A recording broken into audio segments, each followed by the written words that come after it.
Hello दोस्तों, कैसे आप सब। मैं Umesh Kumar school from BRD medical college Gorakhpur, second prop MBBS student. मेरा जो पिछला प्रीवियस टॉपिक है फिजियोलॉजी में, उन ब्लड फिजियोलॉजी था। ब्लड फिजियोलॉजी खत्म हो गया। अब हम पढ़ने जा रहे हैं कार्डियोवैस्कुलर फिजियोलॉजी। कार्डियोवैस्कुलर फिजियोलॉजी यानी ये इसमें दिल की बातें होंगी भाई साहब, दिल की बातें।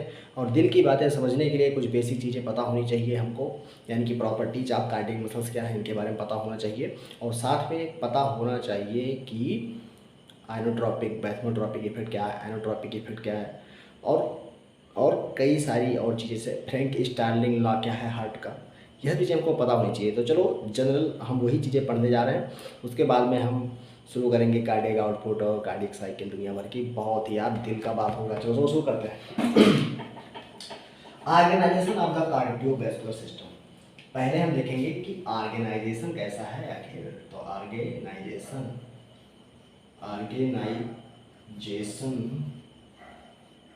ऑफ कार्डियोवैस्कुलर सिस्टम, सीबीएस का हम ऑर्गेनाइजेशन देखने जा रहे हैं। Organisation of cardiovascular system. कुछ चीज़ें आप लोग पहले से याद रखिएगा कि कैपेसिटिव विशेल किसे कहते हैं, कैपेसिटिव विशेल किसे कहते हैं, कैपेसिटिव विशेल किसे कहते हैं, कंडक्टिंग विशेल किसे कहते हैं, कंडक्टिंग विशेल कहते हैं किसे कहते हैं, एक्सचेंज विशेल किसे कहते हैं, एक्सचेंज विशेल किसे कहते हैं, और रेजिस्टेंस विशेल किसे कहते हैं, और क्यों कहते हैं। तो कैपेसिटी जो विशेल होती है वो होती है वेन्स। वेन्स में कैपेसिटी होती है टू स्टोर ब्लड, क्योंकि इसका क्रॉस सेक्शनल एरिया ज़्यादा होता है आर्टरीज से, इसलिए इसको कैपेसिटी विशेल कहते हैं। वेन्स में, वेन्स को क्या कहते हैं, वेन्स इस सर्व करती है major reservoir of the blood, इसीलिए इसको कैपेसिटी विशेल कहते हैं। कंडक्टिंग विशेल, इसमें कंडक्शन होता है। लार्ज इलास्टिक आर्टरी, किसको कहेंगे, large elastic arteries. Elastic arteries क्या होती हैं, कंडक्टिंग विशेल होती हैं, इसमें कंडक्शन होता है मेनली ब्लड का। और एक्सचेंज विशेल, जहाँ पर एक्सचेंज हो रहा है तो ये होगा कैपिलरीज। कैपिलरीज में क्या होता है, एक्सचेंज होता है। कैपिलरीज क्या कहलाएंगी, एक्सचेंज विशेल। वहीं पर रेजिस्टेंस विशेल, जहाँ पर बहुत ज़्यादा रेजिस्टेंस प्रोवाइड होता है और ब्लड फ्लो धीमा हो जाता है, ब्लड फ्लो कम हो जाता है, ब्लड फ्लो स्लो हो जाता है, तो रेजिस्टेंस विशेल की तरह काम होंगे small muscular arteries. Small muscular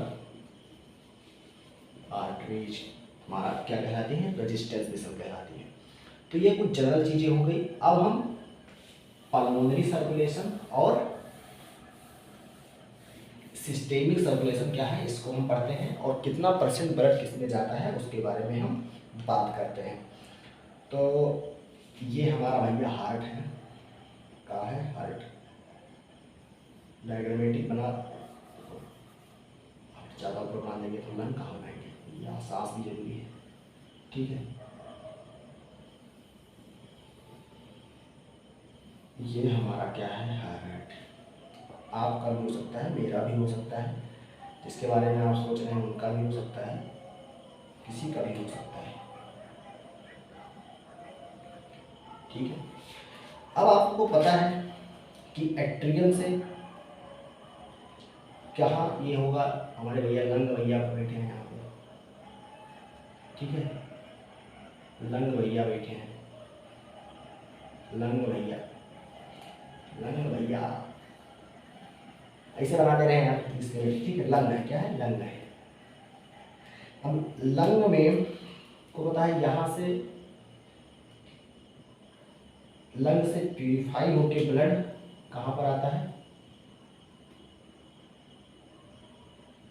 left atrium में।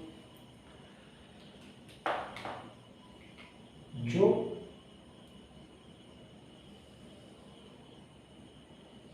राइट वेंट्रिकल होता है वहां से ब्लड जाता है, जो क्या इम्प्योर ब्लड होता है। यहाँ पर सुपीरियर वेना कवा होगी, इंफीरियर वेना कवा, मतलब ये इस टाइप कुछ होती है, लेकिन हम दिखाने के लिए इस तरह बना दिए हैं, ठीक है। सुपीरियर वेना कवा, इंफीरियर वेना कवा नीचे से ऐसे जा रही, ठीक है, इंफीरियर वेना कवा। इंफीरियर वेना कवा आगे चल के चेंज आएगी किसमें, वेन्यूल्स में, बहुत सारी वेव्स होंगी, ठीक है। और यहाँ पे कनेक्शंस होते हैं, ठीक है। तो कनेक्शन ऐसे दिखा देगा हम, इधर से भैया यहाँ से निकली, कौन निकली, हमारे चच्चा योटा निकली। और योटा भैया ये ट्रांसफॉर्म कर दिए ब्लड को, ये भी ट्रांसफॉर्म कर रहे हैं ब्लड को, ये भी यही करेगी। और ये देखो, ये देखो, ये आता घोड़ा मक्खन रोटी खाता घोड़ा, ठीक है। तो ये अब ये जो हरे हरे में दिखाई, मतलब नीले ब्लू दिखा रहा है, ये क्या है, सिस्टेमिक सर्कुलेशन है। सिस्टेमिक सर्कुलेशन, सिस्टेमिक सर्कुलेशन कहाँ से शुरू हुआ, देखो सिस्टेमिक सर्कुलेशन हुआ, ये क्या था, लेफ्ट वेंट्रिकल से शुरू होके कहाँ पर एंड हुआ, राइट एट्रियल में। वहीं पर पल्मोनरी सर्कुलेशन कहाँ से शुरुआत हुआ, राइट वेंट्रिकल से, एंड कहाँ पर हुआ, लेफ्ट एट्रियम में। तो ये क्या है, पल्मोनरी सर्कुलेशन है। क्या है ये, पल्मोनरी सर्कुलेशन। तो दो सर्कुलेशन होते हैं, एक होता है पल्मोनरी सर्कुलेशन, एक होता है सिस्टेमिक सर्कुलेशन। अब ये क्या है, ये एओर्टा है, ये क्या है, हार्ट है, इसको आप तो जानते ही होंगे, हार्ट है।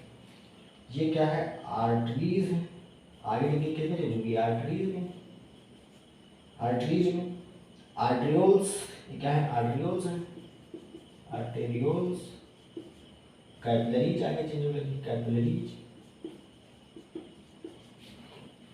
कैपिलरीज में ये वाली छोटी छोटी जो ज़्यादा छोटी होगी क्या है, कैपिलरीज है। यहाँ पे क्या होगा, veins, venules and Venus sinus होगा, वेन, वेन्यूल्स, वेनस साइनस होगा, वेनस साइनस होगा। ये क्या है, इन्फीरियर वेना कवा है, आईवी है, ये सुपीरियर वेना कवा है, एसबी, सुपीरियर वेना कवा। ऐसे परसेंटेज हम देखते हैं, पल्मोनरी सर्कुलेशन में केवल 9% ब्लड होता है, जबकि 84% किसमें होता है, सिस्टेमिक सर्कुलेशन में। ब्लड वॉल्यूम का 84% सिस्टेमिक सर्कुलेशन में होगा, 9% पल्मोनरी सर्कुलेशन होगा। 84% में से देखो 64% किसमें होगा, वेन्स, वेन्यूल्स और वेनस साइनस में, क्योंकि इसमें इसका सरफेस एरिया ज़्यादा होता है, इसलिए इसको कैपेसिटिव रीजन भी कहते हैं, क्योंकि इसमें स्टोर ज़्यादा होता है ब्लड। तो veins, venules and Venus sinus में तुम्हारा 64% होगा।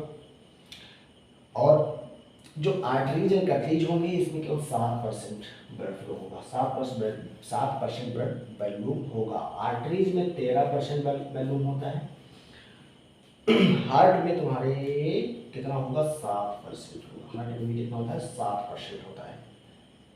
और ये दोनों क्या है, सिस्टेमिक डिजल है। तो ये जनरल बातें हो गई, जनरल बातें हो गई, कितना ब्लड फ्लो किसमें होता है, ब्लड वॉल्यूम किसमें होता है।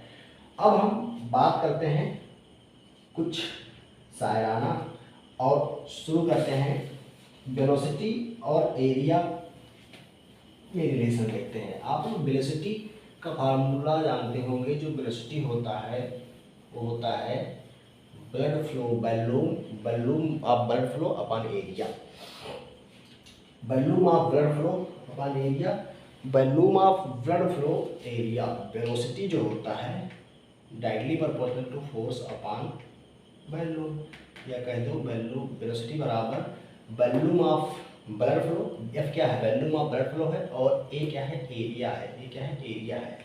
तो वेलोसिटी इनवर्सली प्रोपोर्शनल है एरिया के, एरिया ज़्यादा तो वेलोसिटी कम। एरिया का आर्डर देख लेते हैं, तो एरिया सबसे ज़्यादा किसकी होती है, कैपिलरीज की, कैपिलरीज। उसके बाद में वेन्यूल्स, कैपिलरीज, फिर वेन्यूल्स, उसके बाद में स्मॉल वेन, स्मॉल वेन, उसके बाद में आर्ट्रियोल, आर्ट्रियोल्स, उसके बाद में स्मॉल आर्टरीज, स्मॉल आर्टरीज, उसके बाद में होता है वेनी केवा, वेनी केवी, और सबसे लास्ट में एओर्टा। यानी कि एओर्टा का जो क्रॉस सेक्शनल एरिया है वो सबसे कम होता है। तो ये क्रॉस सेक्शनल एरिया का आर्डर है, क्रॉस सेक्शनल एरिया का आर्डर है। सबसे ज़्यादा कैपिटरीज का, उसके बाद वेन्यूल्स का, स्मॉल वेन्स का, उसके बाद आर्टरियोल्स का, स्मॉल आर्टरीज का, वेनी केवा और एओर्टा। तो जिसका एरिया ज़्यादा उसमें वेलोसिटी ऑफ ब्लड फ्लो कम, तो वेलोसिटी ऑफ ब्लड फ्लो का इसका इनवर्स आर्डर आ जाएगा, यानी कि उल्टा। सबसे ज़्यादा एओर्टा में, उसके बाद में वेनी केवा, उसके बाद small artery, small arterioles, small when, venules और कैपिटरीज में होगा। अब ये तो आर्डर हो गया। अब देखते हैं सिस्टेमिक सर्कुलेशन और पल्मोनरी सर्कुलेशन में कुछ डिफरेंस होता है, उसके बारे में कुछ हम यहाँ पर डिस्कस करते हैं। सिस्टेमिक पल्मोनरी सर्कुलेशन, अगर देखते हैं ब्लड फ्लो के बारे में बात करते हैं, तो इसमें 5 लीटर पर मिनट होता है, और इसमें भी कितना होगा, 5 लीटर पर मिनट। क्योंकि भाई एक दूसरे से जुड़े हुए हैं, जितना ब्लड पंप करेगा वो घूम के जाना ही है, तो 5 ब्लड फ्लो सब में सेम रहेगा, 5 लीटर पर मिनट, 5 लीटर पर मिनट। अगर हम देखें percentage of blood volume, percentage of blood volume, BB blood volume है, ठीक है। तो 84% आप आगे पढ़ा है, 84% इसमें होता है, और इसमें कितना होता है, केवल बजा कितना 9%, इसमें कितना होता है 9%, ठीक है। वहीं पर अगर देखें आर्टियल ब्लड प्रेशर, अगर mmHg में प्रेशर देखते हैं तो 120/80 होता है सिस्टेमिक में, इसमें 25 और 8 होता है एवरेज, जो एवरेज निकाला जाता है। 120/80 ये क्या है, सिस्टोलिक, और क्या है डायस्टोलिक प्रेशर। तो mmHg देख लिया। रेजिस्टेंस अगर देखा जाए तो इसमें हाई होगा सिस्टेमिक में, क्योंकि सिस्टेमिक कहाँ पर जा रहा है, मसल्स में जा रहा है, मसल्स में रेजिस्टेंस हाई हो जाता है, तो इसमें सिस्टेमिक सर्कुलेशन में रेजिस्टेंस हाई होगा, और इसमें क्या होगा, लो। इसमें क्या होगा, लो। अगर इफेक्ट ऑफ हाइपोक्सिया देखा जाए, इफेक्ट ऑफ हाइपोक्सिया, अगर हाइपोक्सिया होगी तो सिस्टेमिक सर्कुलेशन में क्या होगा, डायलेशन होगा, वैसोडायलेशन होगा। वहीं पर पल्मोनरी सर्कुलेशन में वैसोकॉन्स्ट्रिक्शन होगा।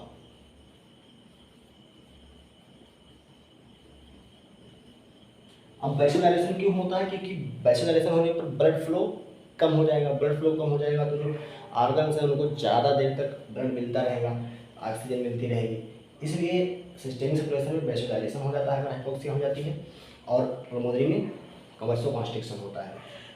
हाइपोक्सिया हुआ यानी कि ऑक्सीजन कम हो रहा है, अगर ब्लड बहुत तेज बहने लगा तो और ऑक्सीजन कम हो जाएगा, क्योंकि ऑक्सीजन ले ही नहीं पाएगा टिश्यू, और अगर धीरे धीरे ब्लड बह रहा है तो ऑक्सीजन आराम से निकाल सकता है ब्लड से, इसलिए वैसोडायलेशन होता है उसमें। तो ये कुछ चीज़ें बात हुई। अब basic principle of circulatory system देख लेते हैं। जो सर्कुलेटरी फंक्शन है, सर्कुलेटरी सिस्टम में उसका बेसिक फंक्शन देख लेते हैं। बेसिक क्या है, तो हम पढ़ लेंगे basic principle of circulatory function. Basic principle of circulatory function, आप लोग पूरा फुल फॉर्म लिख लीजिएगा। तो पहला होता है blood flow to most tissue is control by the need to the tissue. तो blood flow to tissue control by its need, भाई कितना आवश्यकता है उसके आधार से ब्लड फ्लो होगा। दूसरा क्या है, बेसिक प्रिंसिपल क्या है, मोस्ट टिश्यू में, देखिए मोस्ट टिश्यू में ध्यान देना, मोस्ट टिश्यू में, वरना सभी को लगा तो चला वो स्टेटमेंट आ जाए, मोस्ट टिश्यू में, ठीक है। दूसरा क्या है, cardiac output is sum of all local tissue flow.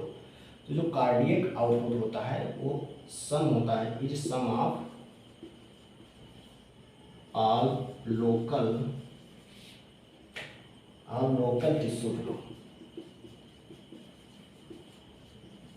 जो कार्डियक फ्लो होगा, कार्डियक आउटपुट होगा, वो सभी लोकल टिश्यू के फ्लो का सम होगा।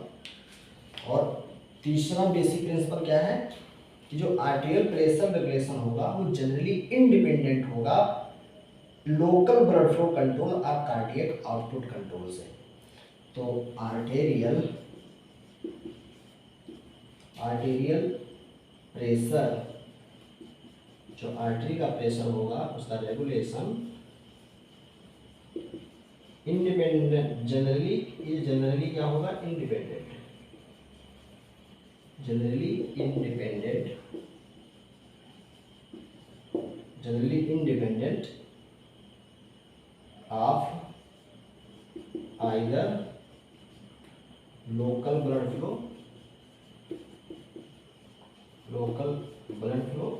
ना ही लोकल ब्लड फ्लो पर डिपेंड करेगा और ना ही कार्डियक आउटपुट कंट्रोल पर डिपेंड करेगा।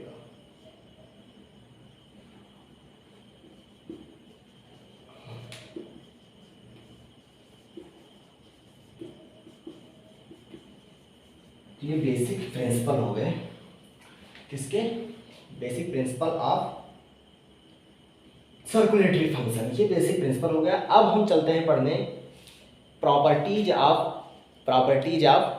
Cardiac muscle. Properties of cardiac muscles important है, इस पर शॉर्ट नोट भी आ सकता है। देखो प्रॉपर्टीज जो कार्डियक मसल्स की होती हैं ये दोनों तरीके से होती हैं, स्मूथ मसल से भी कुछ रिसेम्बलेंस रखती हैं और स्केलेटल मसल से भी। क्योंकि स्मूथ मसल में क्या होता है, स्ट्रेसन, देखो जो स्केलेटल मसल थे उसमें क्या था, स्ट्रेसन था, क्योंकि एक्टिन और मायोसिन पाया था, यहाँ भी पाया जाता है। यहाँ पे जो कंट्रक्शन होता है लगभग कंट्रक्शन एक्सटेंशन कपलिंग सेम होता है स्केलेटल मसल से, बस डिफरेंस क्या होता है इसमें ड्यूरेशन का डिफरेंस होता है, ड्यूरेशन हल्का शार्टर होता है कार्डियक मसल्स में। तो एक एक करके इनकी प्रॉपर्टीज देख लेते हैं, कार्डियक मसल्स की प्रॉपर्टीज क्या है। पहले एनाटॉमिकल देखेंगे फिर फिजियोलॉजिकल देखेंगे। तो प्रॉपर्टीज ऑफ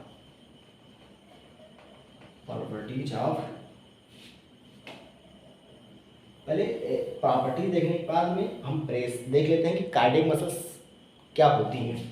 तो प्रॉपर्टीज ऑफ कार्डियक मसल की प्रॉपर्टीज देखने जा रहे हैं। जो कार्डियक मसल्स मेनली 3 प्रकार की मसल से बनी होती हैं, एट्रियल मसल, वेंट्रिकुलर मसल और एक्साइटेटरी मसल। ठीक है, तो 3 मसल्स से बनी होती हैं, एट्रियल मसल होती है, वेंट्रिकुलर मसल होती है और एक्साइटेटरी मसल होती है। एक्साइटेटरी मसल्स होती हैं।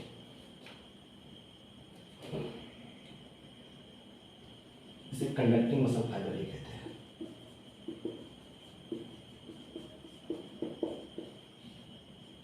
कंडक्टिंग मसल फाइबर्स, तो ये 3 मसल से मेनली बनी होती हैं कार्डियक मसल्स। अब कार्डियक मसल्स की जो एनाटॉमिकल फीचर है, एनाटॉमिकल फीचर क्या होगा, लगभग सेम होता है एज किसके, स्केलेटल मसल से। तो इसमें क्या होता है, फाइबर्स डिवाइड करते हैं, रिकम्बाइन करते हैं, कंबाइन एंड फिर से क्या कर जाते हैं, स्प्रीड अगेन। अब इसका डायग्राम में आप लोग समझ सकते हैं।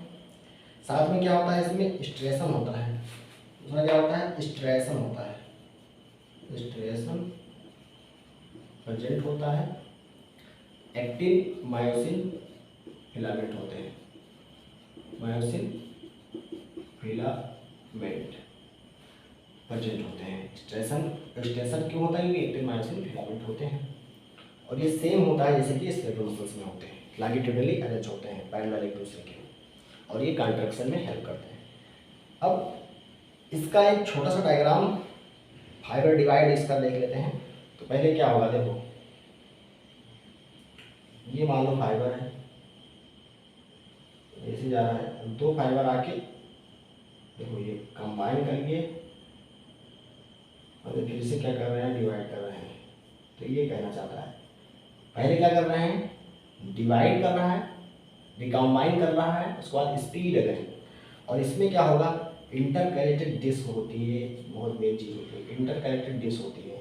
और इंटरकैलेटेड डिस्क पे साल नोट हो सकता है। इंटरकैलेटेड डिस्क को हम डिटेल में अच्छे से पढ़ाएंगे। और इसमें भी एक इधर से और निकाल दो, इधर से और ला दो, ऐसे फिर ऐसे, ठीक है। तो ऐसे कुछ तरह की बनी होती हैं, ठीक है।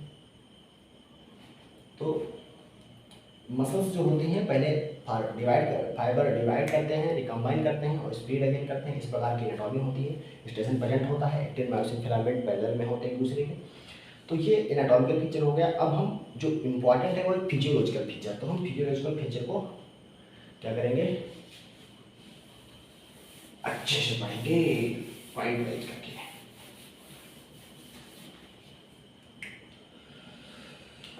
तो अब हम आ गए फिजियोलॉजिकल फीचर। फिजियोलॉजिकल फीचर में पहला है कार्डियक मसल्स इज एक्साइटेबल। पहला है कार्डियक मसल बार एक्साइटेबिलिटी, यानी कि कार्डियक मसल क्या होती है, एक्साइटेबल होती है, यानी कि एक्साइटेशन इसमें हो सकता है। Factors that affect the excitability of the heart, factor that affect excitability को क्या कहेंगे, बैथमोट्रोपिक फैक्टर। ये पॉजिटिव और नेगेटिव दोनों प्रकार के होते हैं। पॉजिटिव बढ़ा देगा हार्ट कॉन्ट्रैक्शन और नेगेटिव रिड्यूस कर देगा हार्ट कॉन्ट्रैक्शन। दूसरा होगा ऑटो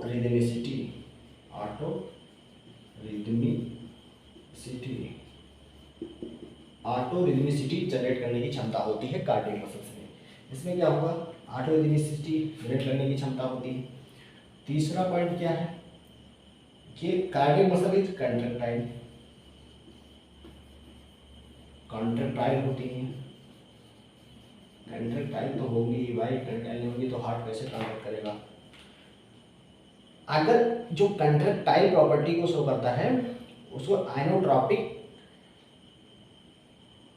इफेक्ट कहते हैं। तो force of contraction inotropy referred to force of contraction, to the force of contraction। और ये भी पॉजिटिव हो सकता है और नेगेटिव भी हो सकता है। पॉजिटिव आइनोट्रॉपिक इफेक्ट वो होगा जो कि फोर्स ऑफ कंडक्शन को बढ़ाता होगा, क्योंकि नेगेटिव आइनोट्रॉपिक इफेक्ट वो होगा जो फोर्स ऑफ कंडक्शन को डिक्रीज करता होगा। तो ये आइनोट्रॉपिक इफेक्ट के बारे में बात हो गई। चौथा नंबर है कार्डियक मसल इज सिंसाइटियम। और ये बहुत ही इंपॉर्टेंट है, सिंसाइटियम।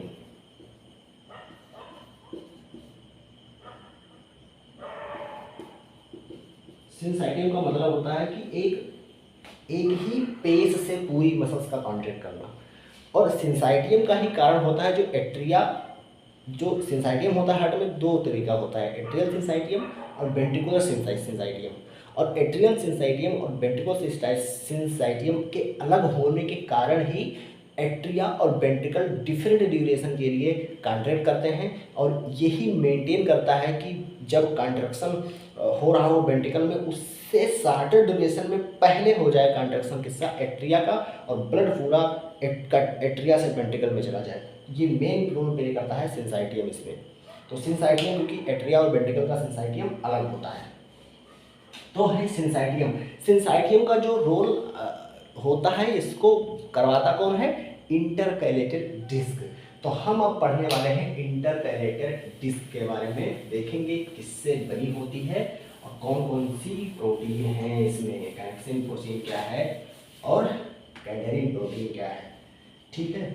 तो अब हम पढ़ रहे हैं सिंसाइटियम। जो प्रॉपर्टी कितने नंबर थी, 4 नंबर पे ही थी ना, 5 नंबर पे थी सिंसाइटियम कार्ड सिंसाइटियम। तो इसमें क्या होता है, ये सिंसाइटियम प्रोवाइड कौन करवाता है, provided by intercalated disc. Intercalated जो डिस्क होती है वो पूरी कार्डियक मसल्स को एक यूनिट की तरह कॉन्ट्रैक्ट करवाती है। यानी कि जब एक सेल जा रही है वो इंटरकैलेटेड डिस्क द्वारा दूसरे सेल से कनेक्ट है, तो जब कॉन्ट्रैक्शन एक सेल में होगा तो पूरी सेल उसी रिदम से कॉन्ट्रैक्ट करेगी, वो प्रोवाइड करवाता है इंटरकैलेटेड डिस्क। इंटरकैलेटेड डिस्क जो होती है उसमें वो 3 चीज़ों से बनी होती है, गैप जंक्शन, एडहेरेंस जंक्शन और डेस्मोसोम से। जो इंटरकैलेटेड डिस्क होती है उसमें गैप जंक्शन होते हैं, गैप जंक्शंस। गैप जंक्शंस जो बना होता है वो 12 कनेक्टिंग प्रोटीन से बना होता है। 6 एक मायोसाइट से आएंगे, नीचे वाली मान लो, तो 6 ऊपर वाली मायोसाइट से आएंगे, 6 मिलके एक हेमी सर्कल बना लेते हैं। तो 6 from 1 myocyte and 6 from another myocyte, ठीक है। और ये क्या करते हैं, हेमी चैनल बनाते हैं, 6 नॉन मिलके क्या बनाते हैं, हेमी चैनल। हेवी चैनल बना लेते हैं जो दूसरे से कनेक्ट रहते हैं, तो गैप जंक्शन से बना होता है। और गैप जंक्शन का आप लोग काम जानते हैं क्या होता है, gap junction allow substance to pass, allow substance to pass, substance को पास करने में हेल्प करता है। और दूसरा जो चीज होता है वो होता है adherence junction. Adherence junction, adherence junction जो होता है वो प्रोटीन से ट्रांसमेम्ब्रेन कैडेरिन से बना होता है, ट्रांसमेम्ब्रेन कैडेरिन।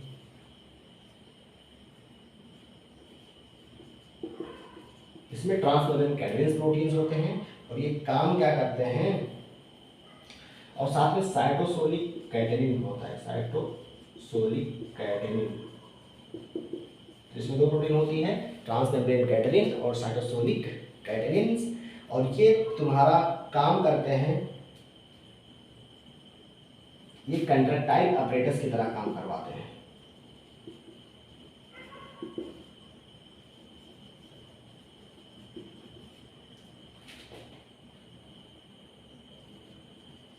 सिंगल कंट्रैक्टाइल अपरेटस की तरह वर्क करवाते हैं मसल्स को। और जो अगला होता है वो बना होता है डेस्मोसोम, डेस्मोसोम्स। डेस्मोसोम्स क्या क्या होते हैं, ये डेस्मोसोमल कैडरिन से बने होते हैं, डेस्मोसोमल कैडरिन से बने होते हैं। और ये क्या करवाते हैं, स्ट्रक्चरल सपोर्ट प्रोवाइड करते हैं, डेस्मोसोम स्ट्रक्चरल सपोर्ट प्रोवाइड करवाते हैं कार्डियक मसल्स में। फंक्शन जो होता है, जो इंटरकरेंट डिस्क का फंक्शन अगर देखा जाए, फंक्शन देखा जाए तो फंक्शन में आएगा इलेक्ट्रिकल ट्रांसमिशन करवाता है, इलेक्ट्रिकल ट्रांसमिशन, इलेक्ट्रिकल ट्रांसमिट करवाएगा, मैकेनिकल सपोर्ट प्रोवाइड करवाएगा, मैकेनिकल सपोर्ट प्रोवाइड करवाएगा, और cell to cell flow of small molecule करवाएगा, cell to cell flow of small molecule. ये फंक्शन है किसका, इंटरकैलेटेड डिस्क का। सिंसाइटियम का मीनिंग क्या होता है कि जब वन सेल एक्साइट होगा तो action potential spread to all of them, same action potential सब में जनरेट होगा और सब कॉन्ट्रैक्ट करेंगे। तो इसको रीड कर दे रहे हैं, आप लोग लिख लीजिएगा।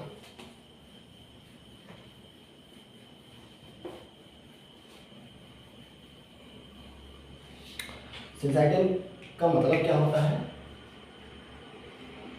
One cell excited then other then action potential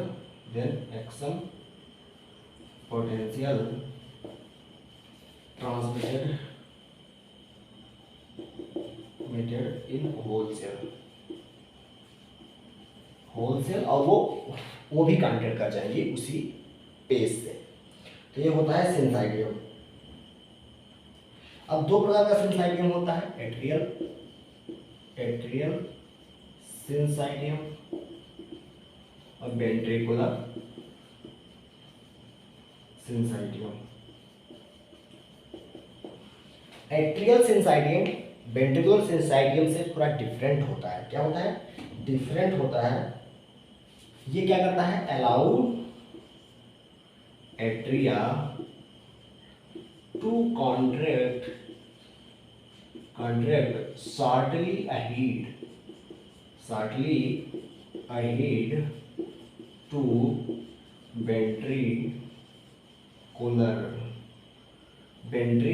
ventricle। तो वेंट्रिकल से पहले आर्टरिया का कॉन्ट्रैक्ट करवा देता है और ये बहुत ही हेल्पफुल होता है। दोनों सिंसाइटियम क्या होती है? अलग होती हैं। दो तरह की सिंसाइटियम है, ठीक है, दोनों अलग होती हैं। जैसे कारण जो एट्रिया होती है कॉन्ट्रैक्ट करती है शॉर्टली अहेड टू वेंट्रिकल, और ब्लड जो होता है वो एट्रिया से वेंट्रिकल में पहुंच जाता है, वरना फिर दोनों साथ में कॉन्ट्रैक्ट होती है तो दिक्कत हो जाती है।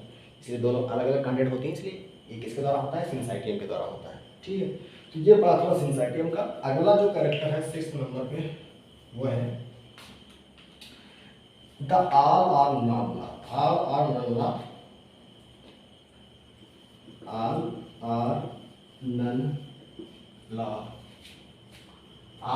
लॉ को फॉलो करती है। ऑल और नन लॉ क्या होता है? अगर कोई थ्रेशोल्ड या थ्रेशोल्ड से ज़्यादा स्टिमुलस दिया गया तो पूरी सेल्स क्या करेंगी? कॉन्ट्रैक्ट करेंगी, वो एक्शन पोटेंशियल पूरी सेल्स में ट्रांसमिट होगा। तो ये हो गया ऑल और नन लॉ। इसको आप लोग पहले भी पढ़ चुके हैं, इसको पढ़ाने की बताने जरूरी है। अगला है 7 नंबर। 7 नंबर क्या है? एक्शन पोटेंशियल एंड रेफ्रैक्टरी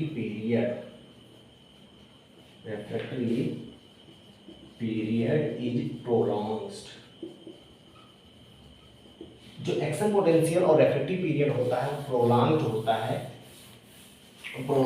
है कार्डियक मसल्स में, और यही कारण है कि कार्डियक मसल थकती नहीं है, क्योंकि इनका रेफ्रैक्टरी पीरियड बहुत ही ज़्यादा होता है, प्रोलॉन्ग्ड होता है।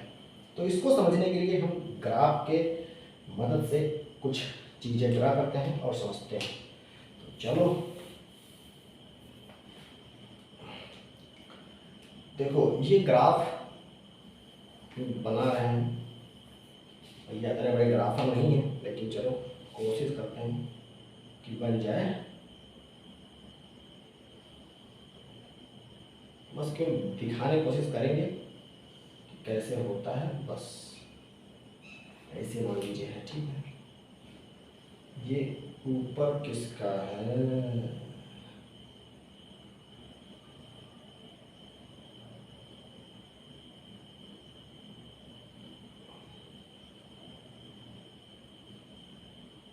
बस दो चीजें दिखा रहे हैं। ये तुम्हारा है परकिंजे फाइबर के लिए,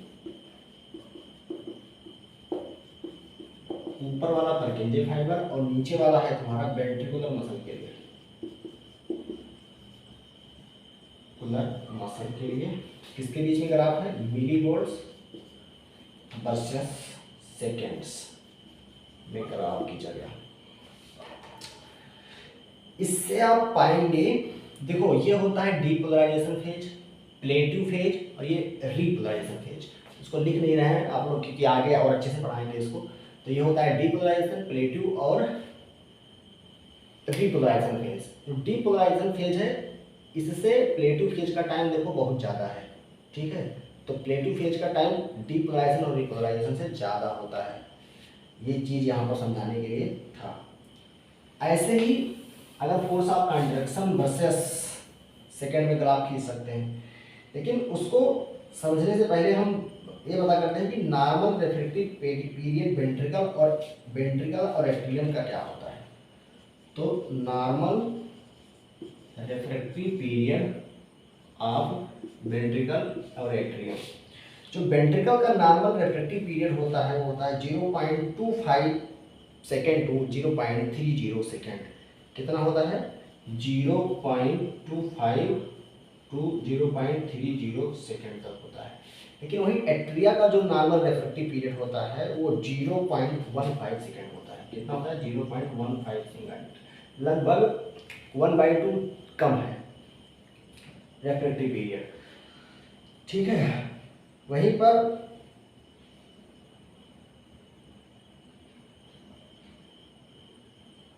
देखो रेफ्रेक्टिव पीरियड जो होता है, रेफ्रेक्टिव पीरियड के कारण long refractive period due to long refractory period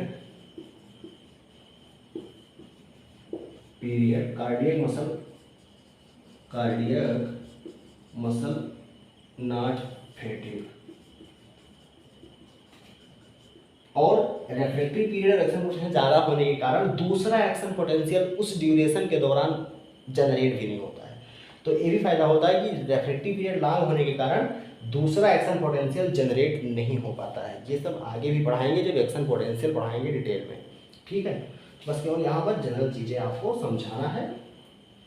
अभी हम कार्डियक मसल की प्रॉपर्टीज पढ़ा रहे हैं, जब एक्शन पोटेंशियल पढ़ाएंगे तो डिटेल में और अच्छे से बताएंगे। इसीलिए जो refractive period, relative refractive period, ये सब जो चीज़ें हैं यहाँ पर नहीं बता रहे हैं क्योंकि आप लोग अच्छे से समझ नहीं पाएंगे। यहाँ पर जब एक्शन पोटेंशियल पढ़ाएंगे तो वहाँ पर रिलेटिव और रेफ्रेक्टिव पीरियड बताएंगे, रिलेटिव रेफ्रेक्टिव पीरियड और रेफ्रेक्टिव पीरियड के बारे में डिस्कस करेंगे अच्छे से। अब अगला जो प्रॉपर्टी देख रहे हैं, जो अगली प्रॉपर्टी वो क्या है?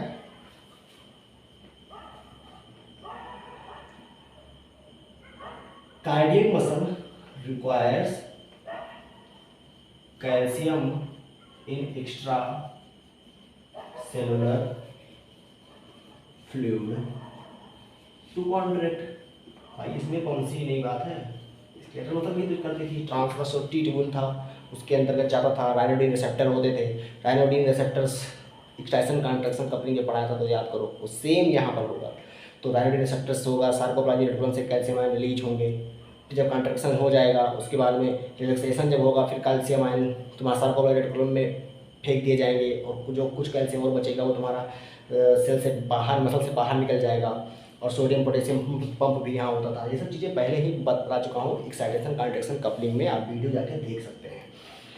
बस यहाँ पर समझिए रिक्वायर्स करता है calcium ion extracellular fluid to contract करने के लिए Ca+2 रिक्वायर्ड होता है एक्स्ट्रासेलुलर फ्लूइड में to contract.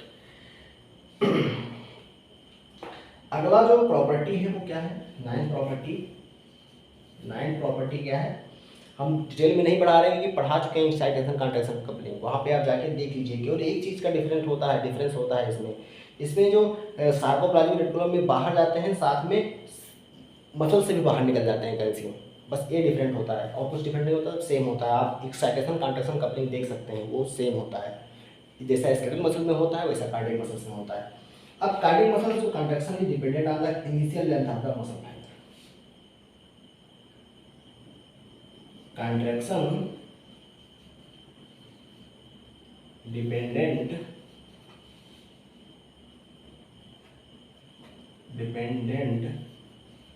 on the initial length of muscle। ये क्या था? फ्रैंक स्टार्लिंग का था।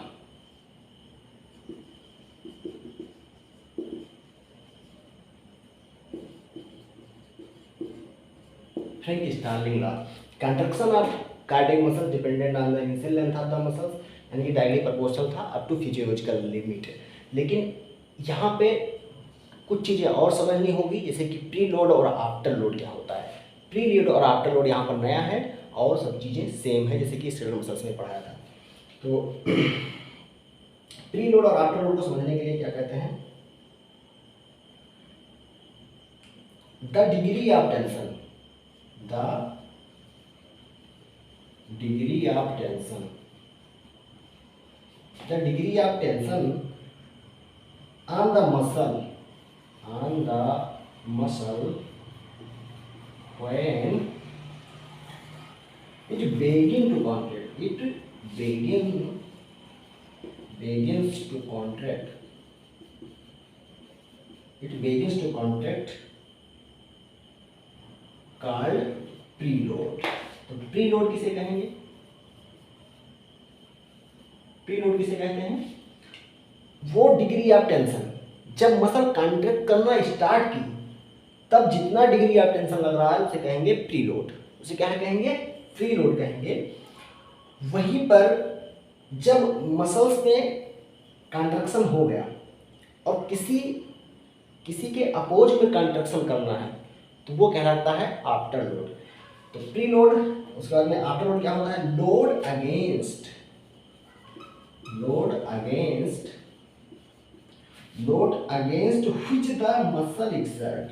which the muscle exert, its contractile force,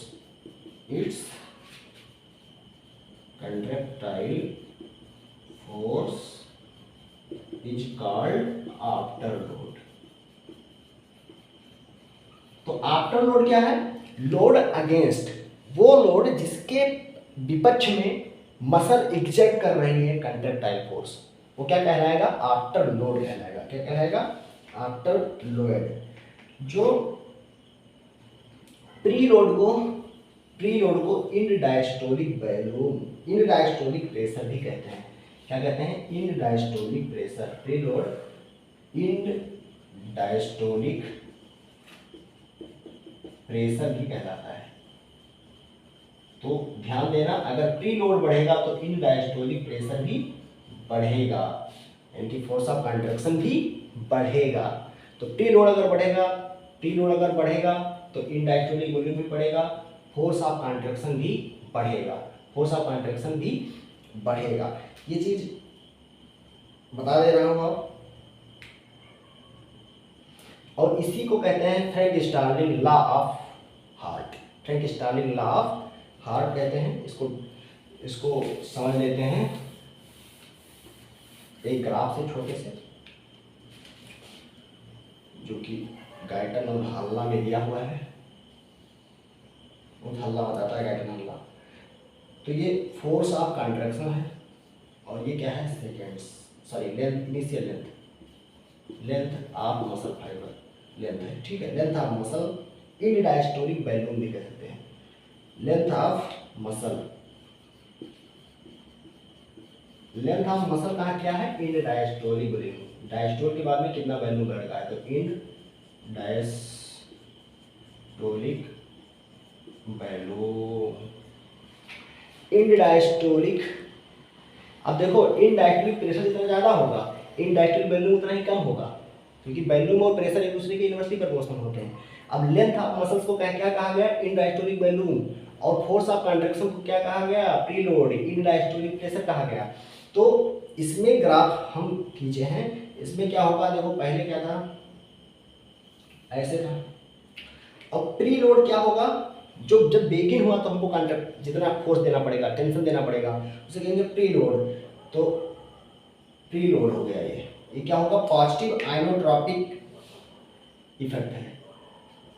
positive inotropic effect है। आइनोट्रॉपिक क्या था? जब फोर्स ऑफ कंट्रैक्शन क्या होता है? इंक्रीज। तो पॉजिटिव आइनोट्रॉपिक है जिसकी सिंपैथेटिक एक्टिविटी में होता है। सिंपैथेटिक एक्टिविटी इंक्रीज अगर हो गई तो पॉजिटिव आइनोट्रॉपिक इफेक्ट होगा। और क्या होगा? ये प्रीलोड। क्या होगा? प्रीलोड। और अगर नेगेटिव आइनोट्रॉपिक, ये, और दूसरा क्या होगा? नेगेटिव आइनोट्रॉपिक इफेक्ट होगा। नेगेटिव आइनोट्रॉपिक जैसे कि रिड्यूस सिंपैथेटिक एक्टिविटी। तो नेगेटिव आइनोट्रॉपिक इफेक्ट होगा, फोर्स ऑफ कंट्रैक्शन क्या हो रहा है? डिक्रीज हो जा रहा है आफ्टर लोड। तो ये आफ्टर लोड और प्रीलोड का मामला हो गया। अब यहाँ पर हम कुछ प्रेशर बैलून डायग्राम देख लेते हैं और आइसोबैलूमिक रिलैक्सेशन क्या है, आइसोबैलूमिक कॉन्ट्रैक्शन क्या है, क्योंकि आगे हमको इस चीज़ जरूरत पड़ेगी। देखो छोटी छोटी चीज़ें हैं जो अगर पहले आप पढ़े रहेंगे तो जब बड़ी बड़ी चीज़ें पढ़ेंगे तो दिक्कत नहीं होगा। इसीलिए क्या करते हैं हम वो भी ग्राफ यहाँ पर समझ लेते हैं, उसके बाद चलते हैं आगे।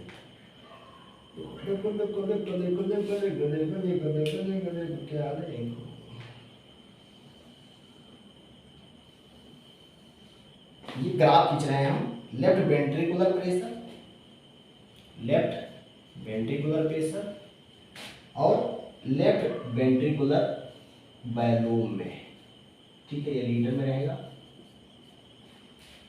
और ये रहेगा mmHg में, मामा हाजी mmHg। देखो देखो देखो ये जब सिस्टोलिक प्रेशर होता है, अब प्रेशर का देख रहे हैं, जब सिस्टोलिक प्रेशर होगा तो शुरुआत में क्या होगा,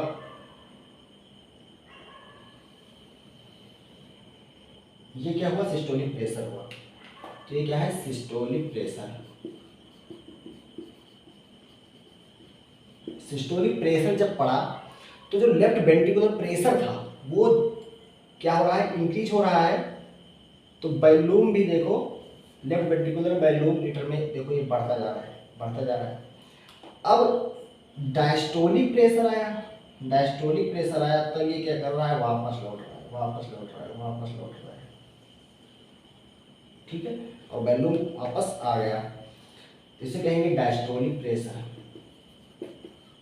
प्रेशर।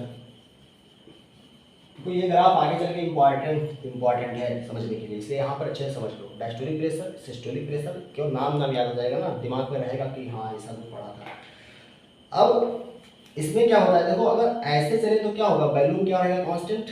तो ये देखो आइसोबैलूमिक रिलैक्सेशन, पीरियड ऑफ फिलिंग, जब पीरियड क्या है, फिलिंग हो रहा है, उसके बाद में आइसोबैलूमिक कॉन्ट्रैक्शन होगा और ये क्या है, इजेक्शन हुआ। क्या हुआ, इजेक्शन, इसमें ब्लड क्या है, निकल रहा है। तो ये क्या है, इजेक्शन पीरियड है। वेंट्रिकल से ब्लड का इजेक्शन जब हो रहा है, इजेक्शन पीरियड, जब कार्डियक साइकिल बढ़ाएंगे तो तब भी ये बहुत इंपॉर्टेंट रहेगा ग्राफ। तो ये इजेक्शन हुआ, ये आइसोबैलूमिक रिलैक्सेशन है ये वाला, और ये आइसोबैलूमिक कॉन्ट्रैक्शन है।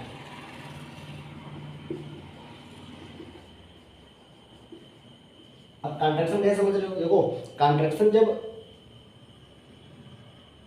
हो रहा है तो पहले कुछ समय तक क्या होता है, आइसोबैलूमिक होता है, बैलून चेंज नहीं हुआ, कॉन्ट्रैक्शन हुआ, कॉन्ट्रैक्शन। उसके बाद में इजेक्शन फेज में बैलून क्या होता है, घटने लगा। जैसे इधर इधर इधर बढ़ गए, बैलून क्या हो रहा है, घट रहा है, तो बैलून घटता जा रहा है। उसके बाद में आइसोबैलूमिक, फिर से क्या हुआ, बैलून बिल्कुल घट गया। अब क्या हुआ भाई, बिल्कुल तो ब्लड क्या पहुंच गया, दूसरी जगह पहुंच गया, वेंट्रिकल से निकल गया। अब क्या होगा, आइसोबैलूमिक कुछ देर के रिलैक्सेशन हो गया, केवल बैलून बढ़ रहा है लेकिन उसमें कोई प्रेशर का चेंज नहीं हो रहा है, सॉरी बैलून का कोई चेंज नहीं हो रहा है, प्रेशर का केवल चेंज हो रहा है। तो प्रेशर यहाँ देखो घट रहा है, पूरा खाली होगा वेंट्रिकल। फिर से क्या होगा, ये तुम्हारा क्या है, ये क्या है, फिलिंग। तो ये क्या है, वेंट्रिकुलर पीरियड ऑफ फिलिंग है, तो इसमें पीरियड ऑफ फिलिंग होगा, तो इसमें कोई प्रेशर चेंज नहीं हो रहा है। तो प्रेशर बहुत ही हल्का चेंज हो रहा है, पीरियड ऑफ फिलिंग में बहुत ही हल्का प्रेशर चेंज हो रहा है, बहुत ही हल्का प्रेशर चेंज हो रहा है। और बैलून जो है वो बढ़ रहा है, ब्लड भर रहा है ना वेंट्रिकल में। तो ये ग्राफ आप लोग ध्यान रखिएगा, ये ग्राफ आप लोग ध्यान रखिएगा, आगे इम्पोर्टेंस रखेगा जब कार्डियक साइकिल पढ़ाएंगे तो। अब इसमें कुछ और चीज़ें देख लीजिए, जो ये एरिया आया, ये वाला एरिया, ये पोटेंशियल एनर्जी को डोनेट करता है, किसको, पोटेंशियल एनर्जी को। और जो ये वाला एरिया आया, ये एक्सटर्नल वर्क को डिनोट कर रहा है, ठीक है, नेट एक्सटर्नल वर्क को डिनोट कर रहा है एरिया। तो ये कुछ चीज़ें हो गई ग्राफ के बारे में। अगला प्रॉपर्टी पढ़ लेते हैं 10 नंबर पे, cardiac muscle does not fatigue. ये तो पहले ही बता चुका हूँ, बताने की जरूरत नहीं है। चलो कार्डियक मसल्स का प्रॉपर्टीज खत्म हुआ, अगला वीडियो जल्द ही आएगा। अगर वीडियो अच्छा लगा हो तो लाइक कीजिएगा और चैनल को सब्सक्राइब कीजिए, शेयर कीजिए दोस्तों को साथ में जिसको इसकी आवश्यकता है। धन्यवाद।